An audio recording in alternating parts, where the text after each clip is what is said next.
गुरु शिष्य परंपरा में दीक्षित है। आप कहोगे ये सब क्या है?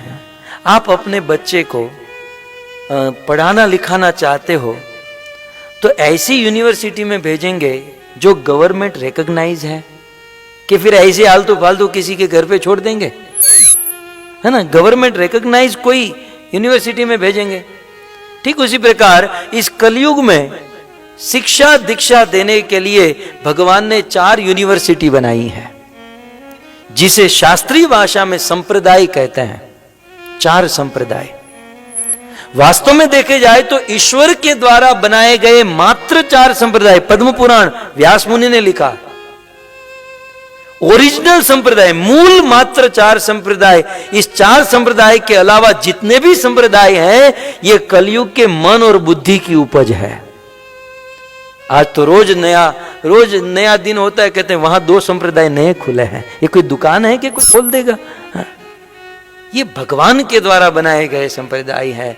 और वो 4 मूल संप्रदाय, वैलिड संप्रदाय जिसे हम कह सकते हैं, ब्रह्म संप्रदाय, रुद्र संप्रदाय, कुमार संप्रदाय और श्री संप्रदाय।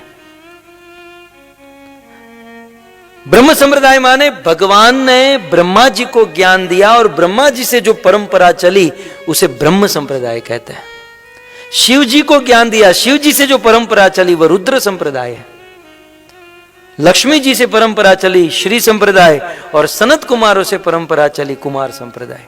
ये चारों संप्रदाय के कलयुग में वाइस चांसलर हुए ब्रह्म संप्रदाय के मध्वाचार्य, और कुमार संप्रदाय के निम्बाकाचार्य, श्री संप्रदाय के रामानुजाचार्य और रुद्र संप्रदाय के विष्णु स्वामी। तो इन परंपरा में कोई गुरु शिष्य परंपरा में दीक्षित है, क्योंकि भक्तों गुरु शिष्य परंपरा में जिसका स्थान होता है ना, उसी का कनेक्शन भगवान से होता है और वो ही दूसरों का कनेक्शन भगवान से करा सकता है। तो ये परखना होगा। हम संसार की साधारण विद्या को पढ़ने के लिए यूनिवर्सिटी क्लास ये वो परखते हैं। आत्मा का उद्धार करने के लिए इतने बड़े ज्ञान शिक्षा दीक्षा जब लेने जा रहे हैं तो क्या ये परखने की आवश्यकता नहीं है? आप कहोगे चलो बाकी सब ठीक है, हम आपका क्यों सुने? आपका स्थान कहां पर है? यदि किसी की जिज्ञासा हो तो हमारा स्थान ब्रह्म संप्रदाय में है। भगवान कृष्ण ने ब्रह्मा को ज्ञान दिया, फिर ब्रह्मा ने नारद को दिया, नारद ने वेदव्यास को दिया, वेदव्यास ने मध्वाचार्य को दिया, मध्वाचार्य ने अक्षोभ्य को दिया, अक्षोभ्य ने नरहरि, नरहरि ने माधव, राजेंद्र, विद्यानिधि। इस प्रकार से करते करते ईश्वरपुरी, माधवेंद्रपुरी, चैतन्य महाप्रभु से रूप, सनातन, जगन्नाथ बाबा जी, भक्ति विनोद ठाकुर, गौर कृष्ण दास बाबा जी, भक्ति सिद्धांत सरस्वती, और इसी परंपरा में भक्ति सिद्धांत सरस्वती के शिष्य हुए ऐसी भक्ति वेदांत स्वामी प्रभुपाद, और उन्हीं के शिष्य हुए राधा गोविंद गोस्वामी, और उनके शिष्य हुए हम। ये है परंपरा। तो इस प्रकार से खोजना होगा परंपरा से ज्ञान। परंपरा का अर्थ समझते हैं, यहां पर ये लाइट है, यहां केवल लाइट है, करंट यहां पर नहीं है। विद्युत बोर्ड, करंट यहां से कई माइल दूर है, लेकिन ये लाइट और विद्युत बोर्ड के बीच में वायर का कनेक्शन है? और वायर का कनेक्शन होने के कारण विद्युत बोर्ड में जो करंट है वही करंट यहां पर है।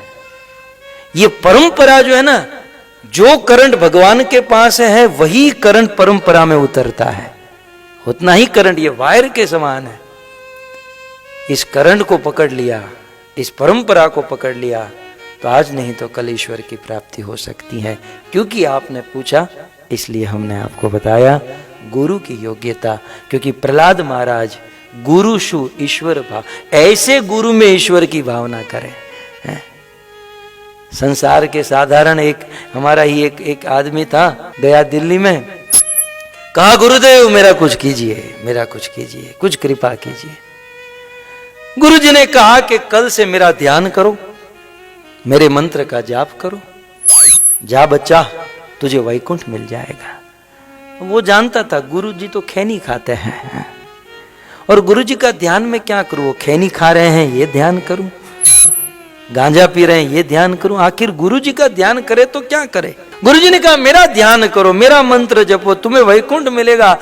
तब वो जो लड़का था महाराष्ट्र से गया था, गुरुजी आज आपने मुझे प्रसन्न कर दिया, ये मैं पूरा महाराष्ट्र आपको दान में देकर जा रहा हूं, डोनेशन कर। गुरुजी ने कहा ये महाराष्ट्र क्या तेरे बाप का है?